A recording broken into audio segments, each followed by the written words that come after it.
Welcome to panel number 7, which is about women's health, anatomy, and cancer prevention. We're trying to pack in as much as possible over here. I know 40 minutes will not do us. We barely touched the tip of the iceberg, but we have joining us today 3 incredible doctors. Dr. Lakshmi Sukumaran, a cardiac and transplant anesthesiologist. She's also a cancer survivor and advocate for early cancer detection. We have with us Dr. Prateek Makwana, a consulting embryologist practicing in Rajasthan. He also runs an amazing social media account focused on infertility, IVF, and fitness. And we have with us Dr. Cuterus, Dr. Tanaya Narendra, who's joining us all the way from America. Thank you for waking up on this glorious morning on the other side of the planet. Hi, thanks so much for having us. We're very excited to be here. Lovely. So continuing with your introduction, Tanaya. Tanaya is an Oxford-trained doctor and gynaecologist in training who talks about all things sex and sexual health on the internet. And as I mentioned, joining us all the way from America. So at 7:30 in the morning for you, Tanaya? Yes. Oh my God, I'm so sorry, but thank you for doing this. Really appreciate it. Hey, no better way to start my day than to talk about women's health. Lovely. Love the attitude. So we're going to jump right in. So can we start off with like a walkthrough of the female anatomy and bust some myths around orgasms? Fantastic. So I do have a couple of models that I like to use to explain things because I find that it's easier to understand stuff if you can visualize it, if you can directly see it. And a lot of us actually don't ever put a mirror between our legs and see our genitals and figure out what's what. So this is a model I tend to use because, we do have more pigmented skin, particularly around our genitals, and that's a normal routine thing that a lot of people do freak out about. So having more pigmentation in your genitals, perfectly normal. Now, starting from the top, we've got the lips. These are the two fleshy top parts that you can see. At the top part, you've got like this little hard small thing which is called the clitoris. It's actually much bigger and it extends all the way behind this, but we can't see it. We can only see the head. And coming below that, we've got a small little hole over here that is called your urethra or your pee hole. And below that is another small hole called the vaginal hole. So all of this is not the vagina. All of this is called the vulva, and the hole which leads to this canal on the inside, that is the vagina. So coming down from there, this is surrounded by two of your inner lips, which can be longer and fleshier in a lot of people, which is also normal. Can be lower hanging, can be asymmetrical. One can be bigger, one can be smaller. And then coming down, we go backwards, and then there's a little piece of tissue, and then we have the butthole. So this is what it looks like externally. Internally, it's quite similar. So again, we've got the same thing externally: clitoris, lips, vaginal opening. We don't have the urethra here, unfortunately. And then we lead up to the long canal, that is the vagina, which we just spoke about. This is something really important to remember. This is the vagina. This is not the vagina. And then on top, we have got the uterus. This is where, this is kind of the room where the baby hangs out. And this is also the place where all of the tissue on the inside comes out on a period. So everything that's stuck inside here, think of it like when we like to stick Fevicol on our hands and peel it off. When we were younger, your uterus kind of does the same thing, where it peels off everything on the inside and gets it all out along with blood. and we've got two little bumps on the side. These are called your ovaries, and these contain all the eggs we have in our body. And we are born with all the eggs we're ever going to have, unlike men who can keep producing fresh sperm every day. That's not fair. That's not fair. Fixed deposit wala scene hai yahan pe. So this is connected with two tubes, which I don't have here, but these two tubes help the egg go inside. And when, in case somebody is having sex with, where there's sperm involved, the sperm climbs up into the fallopian tube or the uterus tube, whatever you like to call it. And over here is where fertilization happens, which is where you make the baby, where the egg and the sperm fuse together. And then it comes in, makes the baby who hangs out here. So this is all of the downstairs department. Tanaya, I've seen you have that other model which shows the clitoris in the front and then shows how much it extends in the back. It's like, what, 100 times more in the back? How many times more? So the clitoris is about the size of your palm. It depends, it's different for different people. Some people have a larger clitoris inherently, some people have a smaller clitoris. So while we only see this much, which is the head of the clitoris, the actual clitoris in and of itself is about the size of your palm. I do have a clitoris model here. Oh, hang on. Because I've seen on your videos, you definitely do have one. Whether you have it accessible, I don't know. Yeah. But I think it's worth showing. There you go. There you go. This is the actual entire clitoris. And what we see is just this. And then all the way behind it extends all of this, which is why for a lot of people, if you have to, maybe like this would be a better way of understanding. So if all of this is behind the vulva, so when you do stimulate the vulva, you are indirectly stimulating the clitoris. So a lot of people find that pressure over the vulva or stretching the skin of their labia or pulling on genital hair, all of these things can be indirectly stimulating the clitoris. So a lot of people do enjoy this kind of stuff for this indirect reason. Oh, wow. Can you bust some myths around orgasms, please, Tanaya? What are some of the myths that you hear? I think the number one myth that I hear is that orgasms and masturbation are bad for you. And this is absolutely nonsensical. There is no reason why orgasms would be bad for you. Masturbation can be bad for you if you're doing it compulsively, or if you're doing it in a way that's injuring you or endangering you.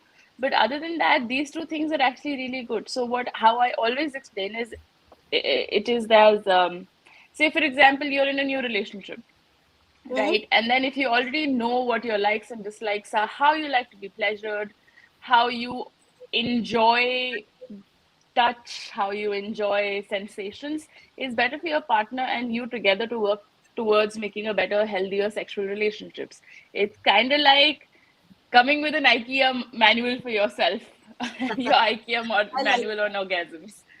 So if you do have that, it's great. But even, if you put the partner equation out of the window, by and of yourself, orgasms are wonderful. They lead to better heart health. They lead to better skin.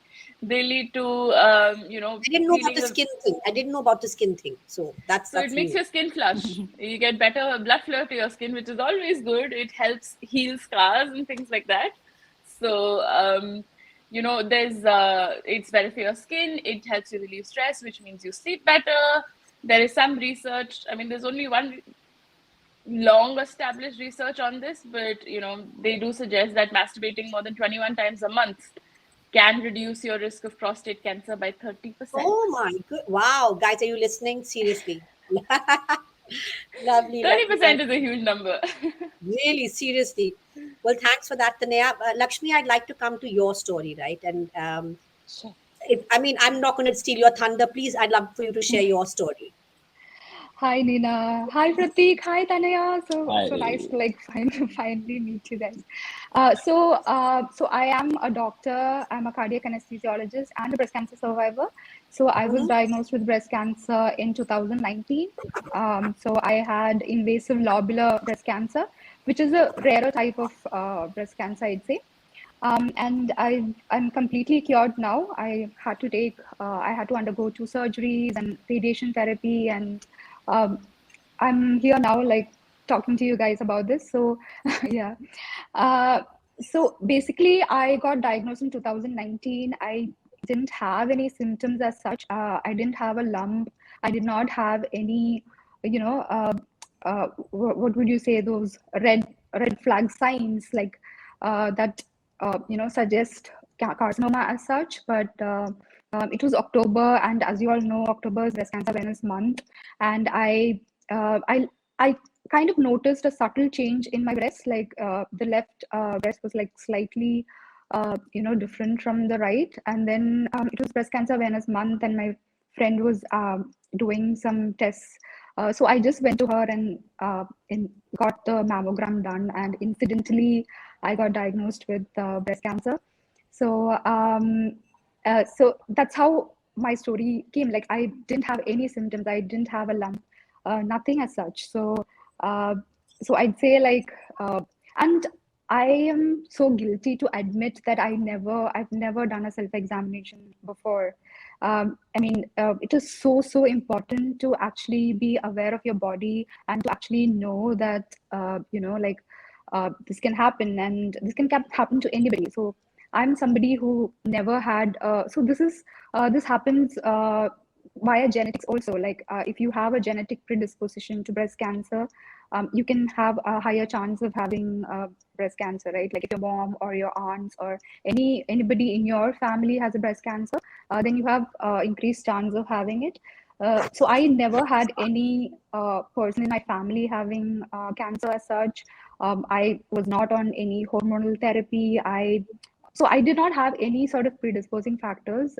I just incidentally found out that I had breast cancer, and I was so lucky to, like diagnose it pretty early.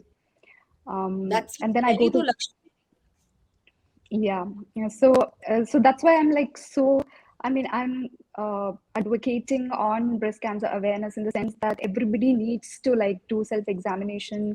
Everybody needs to at least do a mammogram like once a year. So Once a year. initially, once a year for sure, like, because people What initially used age, to say, Lakshmi? What yeah. what age onwards? What age onwards? So that's what I'm saying. Like initially, they advise mammogram after 40 years, but nowadays, like people in their early 30s have been diagnosed with breast cancer. Like it's very frequent in, yeah, in those age groups, like late 20s to early 30s. So if you find any subtle changes in your breast, the most important thing is to be self-aware of your body, in the sense that if you can do a self-examination every month, that's the best thing that you can do. And if you find like subtle changes, do not hesitate to go to an oncologist or an oncosurgeon, because it just takes a matter of a visit to a doctor, but then it can actually save your life. So because early detection is very important, in the sense that if you get diagnosed with breast cancer in stage 1 and stage 2, it is completely curable. Like it's completely curable. And stage 3 and stage 4 have a higher mortality rate. So because it gets when you have a metastasis, it gets uh, it goes to other tissues in your body, like other organs, like stomach and like axilla, and like it can spread via lymph nodes and stuff like that. So then it becomes really hard for you to control the malignancy. Sure. So if you kind of like pick it up in the early stages, like stage 1 or stage 2, it's completely curable. So I was kind of lucky in that sense that I got my mammogram done pretty early. And yeah, so that's my story. And like I went to the radiologist. So initially, so I didn't have any symptoms as such. So I just went to a radiologist, got my mammogram done, and she was quite shocked to see my report, in the sense that it was showing a higher chance of having a malignancy. Oh, And wow. then she advised, yeah, so she advises me to go to an oncosurgeon, and then he looks at my breast and says, like, I don't think there's any problem at all. Like, you don't, I mean, I didn't have anything. I mean, it wasn't visible at all. Like from outside, he palpated my breast and said there was nothing. I didn't have a lump, nothing at all. But in the mammogram, I had some unhealthy tissue, and so it was so because the doctors, I'd say it's like it was a BIRAD 4C, which means that it was more than 80% chance of malignancy. So according to the protocol, I had to get a biopsy done. Meaning that he had to like open up and take the tissue and send it for biopsy. Yeah. So initially I got a fine needle aspiration cytology. It's called FNAC, where they inject a small needle into your tissue, and then because I didn't have a lump as such, they couldn't locate my tissue per se. So yeah, but the actually, initial, I mean, before you go ahead, there's a question that I want to ask you, right? yes, A cousin of mine, she lives in the US, and her yeah, sister-in-law is a radiologist. So she okay, literally carries a PET scan, portable PET scan. Tanaya's going yeah, bonkers sneezing. Bless you. So she carries a portable PET scan machine with her. And my cousin, actually, every year they do like a full PET scan, and she's like, "Ninna, it's yeah, not harmful." I mean, so my question to you is, one is you're saying that do your self-examination. One is you're saying after 40, don't wait till after 40, but get your regular yeah, mammogram test. But yeah, what are your thoughts on PET scans? Like, aren't PET scans really yeah. bad for you? It is not actually bad if you're getting it done like A once a preventive year. one, I'm It's wondering. yeah, it's actually a great tool because it finds like hotspots in your body, in the sense that if you have increased activity anywhere in your body, it'll just Okay. show up as hotspots. So if you have, Okay. so you know what these cancerous cells are, like they multiply, uh, you know multiply really fast. Yeah. So you can spot those multiplying activity in your body when you have cancer anywhere in your body, right? So Yeah. so basically, like if you do a PET scan done, then probably like you can see uh, there is a point in your body where there's like increased activity which shows as hotspot, Sure. right? So Yeah, yeah. No, and now yeah, I want to come to Prateek on you're talking about hotspots, right? So that's my cue for asking Prateek this question, that that are there early on symptoms? Because Prateek, very often, thank God, God is kind. I've never had that problem, but I mean, people have a lot of problem with achieving or having sexual pleasure because of multiple gynae issues, like if there's an underlying PCOD or endometriosis, or issues like that. What other underlying issues can you have? So there's PCOD, there's endometriosis. There are a whole host of diseases you can possibly have, right? So are there any early on signs that one can watch out for? Okay, okay. So first of all, I mean, this is a very broad question, I would say, because libido can be affected by a host of causes. It just does not have to be gynecological causes. It could be other causes which somehow tie into your gynecological causes, right? So I would just like quickly just put them under headings. Say there's a Sure. physical cause which would be your pathologies and your gynecological causes. Then there are more emotional issues, which are mental health issues, which can Okay. be related to the gynecological or may arise from the gynecological, right? And then there are other causes which are, say, lifestyle causes, or in India especially, there are certain beliefs which are instilled from childhood which make even more difficult, to enjoy sex, right? So now, because we're discussing gynecological, I would go Yeah. for, say, physical causes, right? So some early on symptoms which I think are most commonly seen are, say, Mhm. pain during intercourse. It could be during, Yes, it could be that's what I after. wanted to hit upon, and I went all around. That's what I wanted to hit upon. Yes, yes. So that's one cause. Now the thing with that is that is a sign or a symptom, whatever you can call it. But there are multiple reasons for this one particular cause. It could Okay. be inflammation in the vagina. It could be inflammation in the bladder, which may cause this. That's cystitis, right? Then there's endometriosis, like you already mentioned. And this March is the month of is the endometrial awareness month. Okay, and I have a bone to pick with endometriosis. The Really? definition, the medical definition we have right now, uh, if I'm being very soft, it's very pathetic. Okay, Really? it's really pathetic. It needs to change. It needs to improve. And at the moment, we also don't have a very strong diagnostic measure. Like you have to take out that endometrial mass that you're seeing. You have to examine it. Then you can confirm it to be endometriosis. So there's no Okay. confirmatory diagnosis. The treatment is like almost symptomatic. If it's spread, if it's a lot, you do surgery, you take it out. Otherwise, you manage. And sometimes in some cases, if you suffer from infertility due to endometriosis, then you can go for ART. Sometimes you don't even need that. So endometriosis just keeps on going. Sometimes endometriosis is clubbed as painful periods and not even considered That's what I was anything. wondering, because so very often you're Yes, told, oh, somebody has really painful periods in the whole family, and your friends will be like, oh my God, such a high maintenance person, but there's an underlying yeah, issue. So, there's an what all underlying issue. signs, Prateek? So, I should have framed my question correctly. It was basically, what all signs should one watch out for to know that you have some underlying gynae issue that is causing you displeasure in sex, or just, unhappiness in general, or too much pain? So, what should one watch out for? What are those signs that you should watch out for? So the first is, which we have already talked about, it's pain during or after intercourse. That's a Yeah. sign which you have to go and examine, right? Okay. Second is painful periods. Your periods aren't supposed to be so painful that you cannot get out of the bed. Okay, this is not the definition of period pain, but somehow it's just normalized. And anyone who looks for anything, just period pain, take a medicine, and just it'll go. But that's not correct. So these are two very important signs. Okay, which have, I mean, in the broader category, if we go deep, then a lot of things would appear. It could be as a side effect of various prescription drugs that you're using to treat those conditions. So, all these cases, they go hand in hand. Sure. So, Sure. if you ask me to give you like a few basic points, the first would be painful periods. The second would be having intercourse.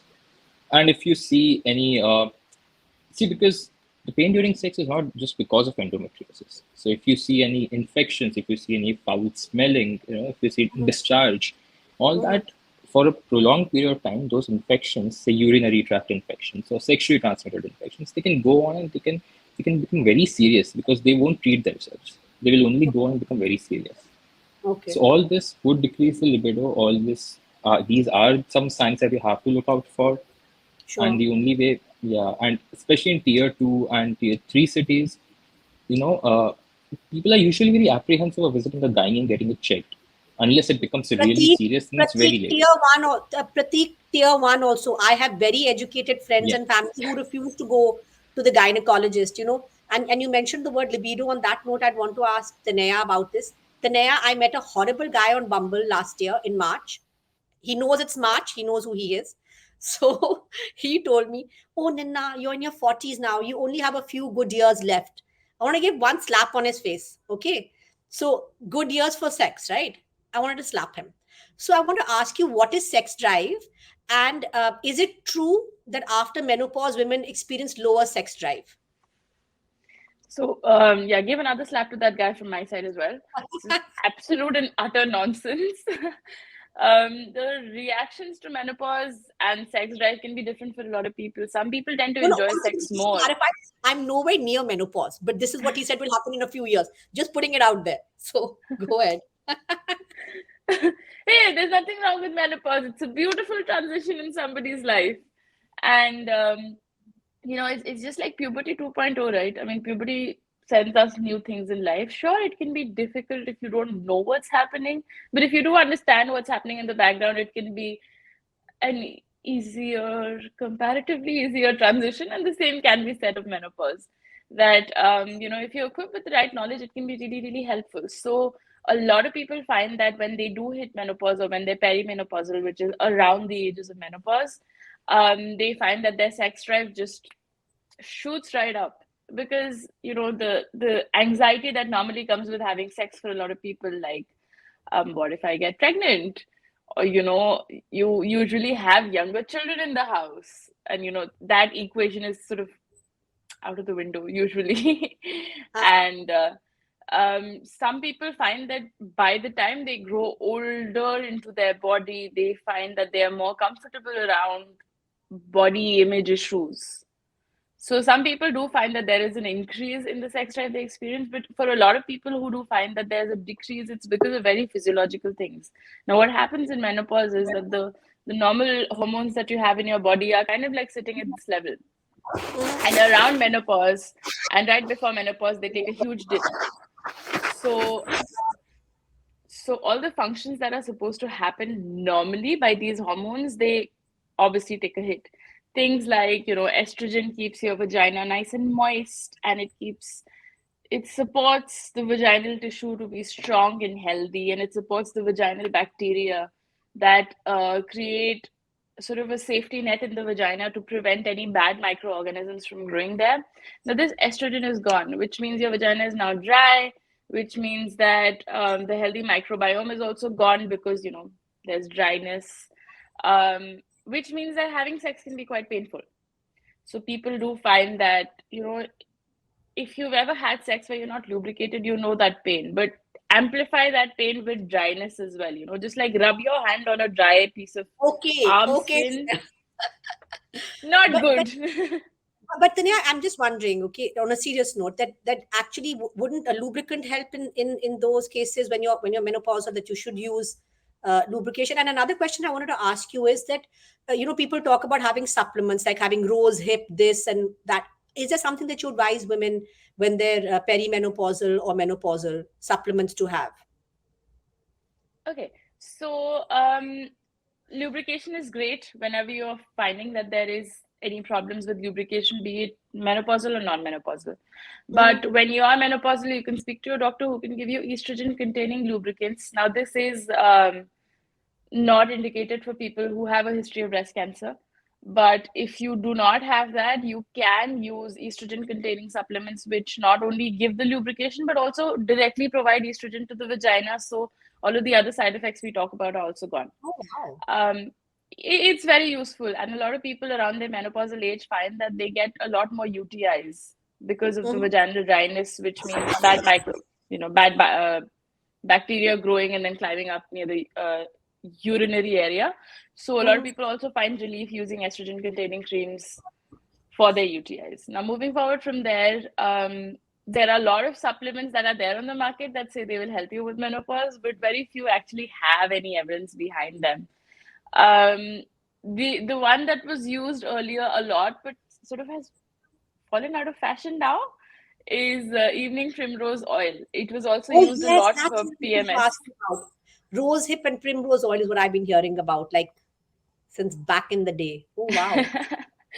So we had a very strange, interesting situation in my house. My mom had me when she was 41, so which meant when I hit puberty, she hit menopause. So we had a very tense atmosphere. Sounds like it. Good Lord! And what about your dad? How did he manage? God alone knows. So my mom used to use a lot of evening primrose oil, and it was helpful for her generally in managing, the vasomotor symptoms, or what we call the vascular symptoms, where you get a lot of hot flushes, where your skin can experience weird changes. Another thing that's really, really useful is something called valerian root. This is a tea supplement that has been found to have... Sorry, is there an echo? No, there isn't an echo. Okay. There's a lot of tea supplements that people find useful. So valerian root is good for this. There's also a little bit of limited evidence around licorice. But the thing is that for some reason, we don't have enough money going into menopause research, which means that there is limited evidence around everything, but we don't have anything we can strongly say कि हाँ menopause में ये अच्छा होता है. So I find that you try something that has limited evidence, and if it works for you, go for it further on. But we don't have anything concrete. But the most important question, I can believe all this happens, that physiologically, there'll be dryness, there'll be da-da-da-da-da-da-da. But does actually the desire to have sex go? Does that happen? I can't imagine a world like that. Does that happen? So with testosterone is really important. Don't sugarcoat it. Some people can experience it. Sure. But not necessarily for everybody. There's a lot of factors that go behind libido, like Prateek mentioned. There's a lot of mental issues also that go in there, your mood. So it's not solely dependent on your hormones. Okay, thank you for that. Lakshmi, coming back to you now. We lost you for a bit. Like Tanaya mentioned, not enough research being done on menopause. That now talking about cancer and fertility, we're seeing it happen more and more. Can you talk a little bit about that, please? Yeah. So, it's a very important thing that you need to preserve your fertility before you start any sort of cancer treatment, because basically the cancer treatment is divided into like different types. Like you need chemotherapy, you need radiation therapy, and you need hormonal therapy. Especially for breast cancer, you give hormone therapy in the sense that if your estrogen and progesterone levels are higher, those are like predisposing factors to have like an increased chance of having breast cancer and ovarian cancer. So basically, you are put on medicines that inhibit your estrogen and progesterone receptors. So so basically that can affect your fertility as well. So when you go into chemotherapy, chemotherapy is a procedure where they inject chemicals into your body to actually kill the cancer cells. But these chemicals do not actually differentiate between cancer cells and the normal cells. It just goes and targets those fast growing cells. So that's why you lose your own hair and like you lose your eyebrows and all that, right? So that's why chemotherapy causes all these problems as such. It also destroys your normal cells. So the same way it can actually, so like Tanaya said before, it's like women have like fixed deposit of ovum in their body, right? So it can actually, so if you're going through chemotherapy and it goes and destroys all your ovums in your body, it's just going to like cause infertility. So it is always important to like preserve your fertility before you undergo chemotherapy, in the sense that you need to get an ovum, like you need to freeze your ovums before. That's the first thing. The second thing is radiation therapy. Radiation is basically like you undergo there are certain rays that would directly hit on your body. Like for example, if it's breast cancer, they put those rays like directly onto your breast, and they focus on it's like a very localized effect, as in like if but when you're undergoing radiation to the breast, it need not necessarily like hamper your ovaries as such, because it's not like it's a localized thing. But then if you have different types of cancer, like endometrial cancer, like or something that comes down, like probably colon cancer, whatever, then you would probably need to like protect your ovaries before you get radiation done. And the third one is hormonal therapy as such, like because as I said, is that called HRT? What is that HRT? No, HRT is hormone replacement therapy, which is taking hormones, in the sense that you are put on estrogen and progesterone, just like in the sense that if you are menopaused, or if you need more estrogen in your body, then you like, this is anti-estrogen, in the sense that so it basically creates a situation like menopause, in the sense that they are inhibiting hormones in your body. So these are like different class of drugs which will inhibit the estrogen receptors in your body. And also there's another thing that they say, like there are different types of drugs. So I've been put on a drug called tamoxifen, and you're still on medication, Lakshmi? Yes. So I have to take drugs for 10 years. So the initial protocol used to be like 5 years, but now I have to like take it for 10 years. So basically, the thing was, nobody actually told me about fertility preservation. Like I was put on these drugs, and I was so I remember the initial conversation I had with Prateek was about fertility preservation, in the sense that, like so I can still get it done, in the sense that it wouldn't have like completely like destroyed my ovum. So I can get it done, but hopefully I can. But like I was not informed of that before. Before my treatment. Yeah, so that's why it's so important to like create awareness among I had no idea about this, Lakshmi, till I started curating this panel. I didn't even think of this. So I'm so glad we're having these conversations. But in the interest of time, there are two more questions I do want to ask. And Lakshmi, thank you so much for sharing your story. It takes a lot.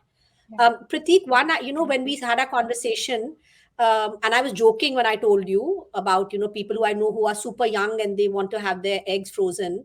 And you said, Ninna, actually, so can you just talk a little bit about that? When is a good time to freeze your eggs? And if you could just talk a bit about that, please. Okay, so before I just speak about what egg freeze, like when is the right time to have egg freezing, I'll just explain, a little bit what egg freezing is. So naturally what happens, a lot of eggs, I mean, a bunch of eggs, they try to get mature. One of them gets matured, is released, expects fertilization, right? So if that does not happen, you get your periods. If that happens, you get your pregnancy.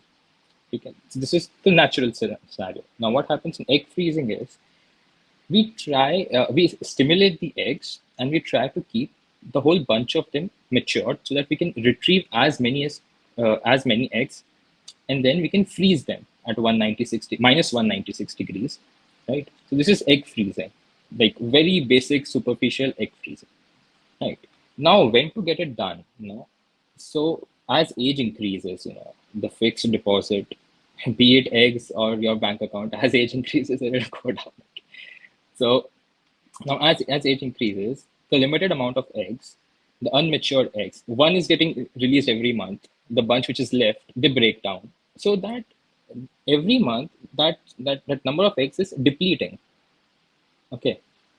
And after 32, even more so after 35, that decline is very steep, very steep. So I'm not saying that it's impossible to get naturally, natural pregnancies or with the help of ART.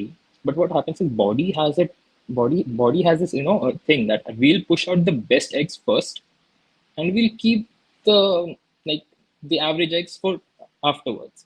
So after 35, you're getting average eggs. So your rate of pregnancy will decrease.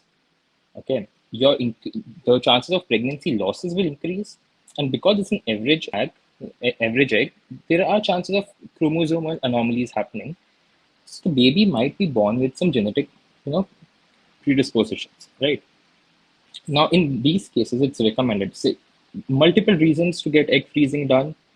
The ideal age is, from 20s to your early 30s, 32, 33. I mean, you can get it done after 35. People get it done at 40. But then you're freezing those average eggs, which might not even survive the whole thing. After you take them out, when they need to be fertilized, they might not be, available for fertilization, right? That's why it's recommended to get them freezed relatively early. Early 30s is like the upper limit, which I would say. Wow. From 20s to early 30s.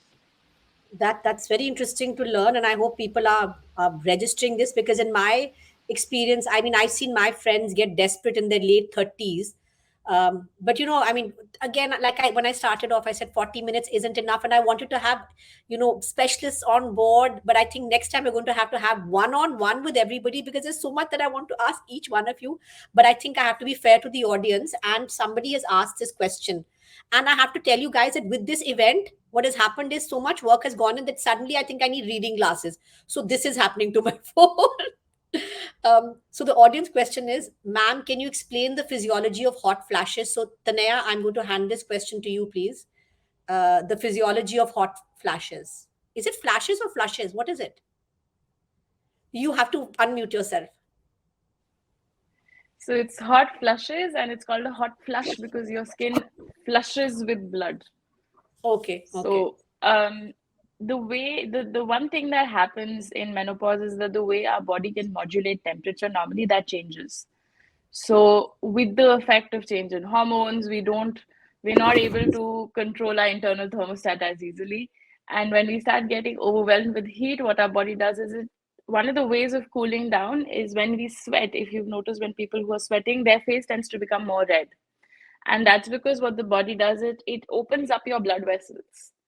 And this allows more blood, more surface area exposed to the skin, which means there's more effective cooling. So this is what the body does when, again, when you're unable to modulate your temperature in a normal way, your body is just like, oh, send more blood to the surface, and then we'll be able to cool down. And, we'll cool down the blood and we'll cool down the rest of the body that way. This is called a vasomotor symptom, which means vaso means blood vessel, and motor as in this is a signal that's being sent from your brain to the rest of the body for some change. So this is how it happens. And one of the very effective supplements for this is called valerian root. You can find tea supplements, or you can find straight loose leaves for this to make tea. Nina, you're muted now. Yeah, thank you for that, Tanaya. As I'm talking to you guys, I'm just thinking there's so many questions I want to know, and I'm in my 40s. One should just do an event around the well-being of women in their 40s. I mean, dynamics mentally, physically, spiritually, emotionally change drastically over the decades. In my 40s, I look at somebody in their 20s crying about something. I'm like, dude, that ain't shit. Wait for it, and the things that you think that matter when you're younger don't really matter. So I really appreciate the three of you taking time, and Tanaya, thank you for waking up in the morning and joining us from all the way from America today. So thank you so much. It's been so wonderful hosting the three of you. I just wish I could do more justice. I didn't want to cut anybody off, but it's time. So wish you a wonderful day and a wonderful evening to those in India. And it's been such a lovely experience having these 7 conversations over 2 days with more than 20 speakers. Um, I don't want to miss thanking anybody. This is like my Oscar moment at this point. So, so to begin with, I'd like to thank first of all our media partners, QuintFit. Thank you so much for being so supportive, and I mean, it's just so reassuring to know that partly you are there, Vishali is there, and your platform is there to be able to have these important conversations. And I truly appreciate the autonomy with which you allow me to have conversations on your platform. It's just so refreshing. I would say this is true journalism because you're not censoring anything. So thank you so much for allowing me this. I'd like to thank Mana Wellness for being our well-being partners. I'd like to thank Dr. KK Agarwal's the Heart Care Foundation for being our NGO partners. I'd like to thank the Healthy Indian Project for being our healthcare partners. And I'd like to thank my team, who is bloody phenomenal. I have done horrible things talking about well-being. I have not taken care of their well-being because everybody's been burning the midnight oil. This is my first solo event. I know the way things should go on in the future. But thank you so much, Meher, my graphics girl, who has been phenomenal. The kind of content that she's created, the images, beautiful. Thank you, Meher. Thank you, OJ, for finally making my page look like there's a grid, and there's something purposeful happening. So thank you, OJ. Thank you, Mehek. Mehek was my intern at Business World. She's supporting me on this. And of course, Medha for being my backbone, and Preetam, who I absolutely adore, one of my dearest friends. Thank you for being super supportive and being the grown up in all of this. So thank you so much for listening in, everybody, and have a wonderful evening, and make International Women's Day count. It shouldn't just be a little tick. Start thinking about what makes a difference to women. Really. Thank you.